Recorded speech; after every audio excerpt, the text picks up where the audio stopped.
So what are the tips and tricks to teach addition? Okay, so the practical way of teaching, like letting the child know that how addition works, is actually making them understand that when numbers come together or when things come together, that is called addition. Okay, so you can give examples like this. There are two balls, and if I give you one ball, how many balls would you have together? Three balls. 1, 2, 3. Correct? So over here I'm giving you three balls. So draw three balls over here, and then there are two balls. Draw those over here. Now count them together because they have come together. So this is how it works, that this is 3 and this is 5. So likewise, this is the very initial part of teaching addition. Method that I follow to introduce addition is skip counting. So I made a detailed video on YouTube regarding skip counting. I gave a lot of example, explained properly. So I'll just drop link in the description box. Do check it out. So just to give you a background that how do we do skip counting, I'm just giving some examples over here. So if I say 2 plus 1, okay, the child has to go to 2, okay, and then jump one time. You come to 3, that means your answer would be 3. If you say 2 plus 2, that means you have to jump 2 times. 1, 2, and you have come to 4. So your answer is 4. If it is 2 plus 3, so you have to go to 2 and jump 3 times. So it becomes 5.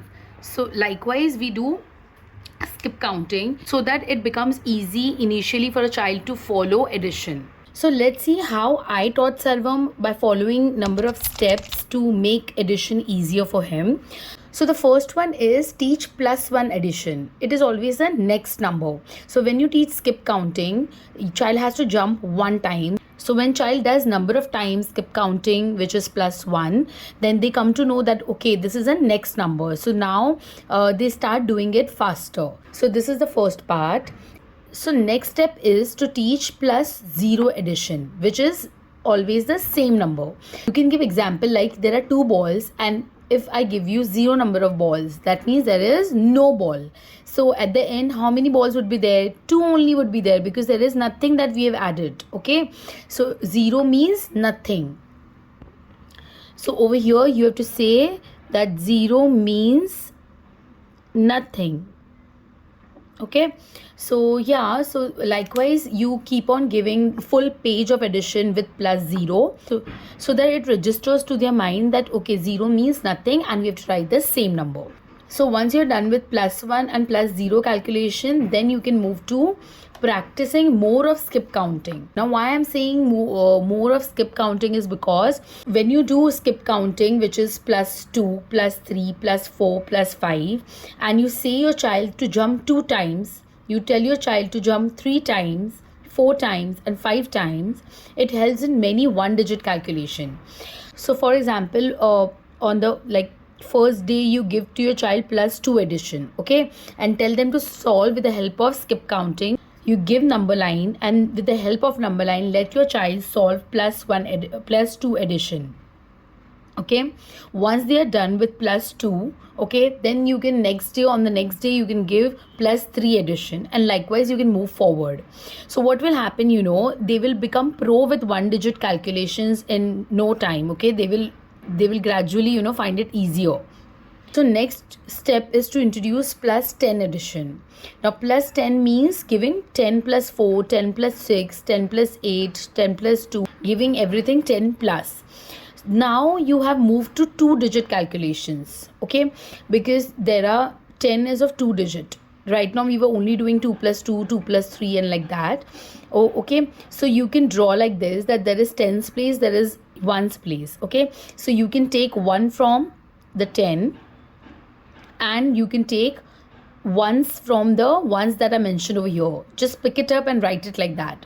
So if I give anything 10 plus 8, you have to directly write 1 and 8, which is 18. 1 and 1, which is 11, likewise, so that it becomes easier, that whenever they see 10, they know that they have to directly write the answer. They don't have to calculate on their fingers or think and like that.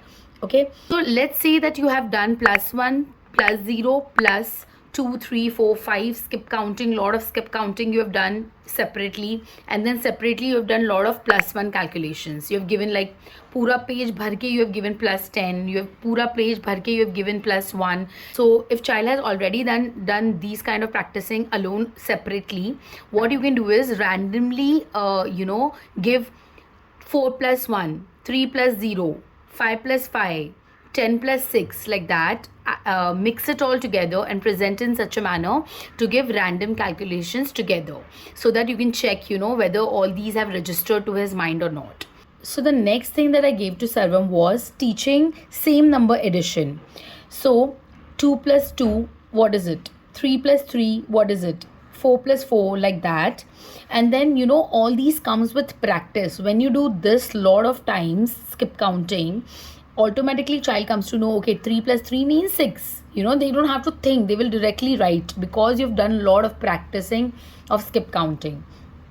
So once child knows all this same number additions, moving to the next number becomes easy. How? Let me tell you. If 2 plus 2 is 4, 2 plus 3 would be what?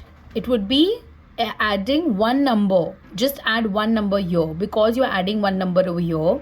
If 2 का हम 3 बना देंगे तो 4 का क्या बन जाएगा? 5 बन जाएगा. Likewise, if I give you 4 plus 4, what is 8? If I give you 4 plus 5, what would it be? It would be just the next number, because you have added 1 over here. That means you will add 1 over here. So likewise, this kind of calculation becomes easy. So once you have practiced all these steps, you can give, again you can mix it all up and give it like that, child will mentally think and do it. This is a mental calculation, this is a mental calculation, this is mental, this is mental. Whatever I have explained you till now, all can be done with the help of mental calculation, because it is, small numbers and like that. Because you've taught in such a way that it becomes easier for child to calculate. So the next thing that I taught Sarvam was breakdowns. So once child becomes pro in doing lot of calculations, for the ones that I've showed in the previous screen, you can try these breakdowns. Okay, these breakdowns basically help them to know the calculation instantly. How can you give this is, you can first show them this, that okay, I'm gonna show you how this is done, okay, and then tell them that okay, I'm gonna give you 1, tell me how can you break it down, and what two numbers would come together to make 1, which two numbers would come together to make 2, right? Those number of possibilities, okay, how many possibilities that you can frame. Okay, likewise you can ask your child to do this, so that whenever they see 5 plus 3, they would know that okay, that is 8. Whenever they see 8 plus 1, they would know that this is 9. Whenever they will see 4 plus 2, they would know that this is 6. Okay, this is basically done to make them pro with calculations. Okay, so that they don't count. So we don't want them to count that much. We want them to do mental math. And that's why it is important that you give this particular thing to practice. So how you can give breakdown is, you can simply write 7 and tell your child to write which two numbers would come together to make 7. Keep on making the combination of the numbers to form 7. 7 plus 0 is 7. 6 plus 1 is 7. 5 plus 2 is 7. 4 plus 3 is 7. And likewise 5. So 5 plus 0 is 5, 4 plus 1 is 5, 3 plus 2 is 5, 2 plus 3, which is same. So this is 5. So likewise you can give to practice, so that later on whenever they see 5 plus 3, they should know okay, that makes 8.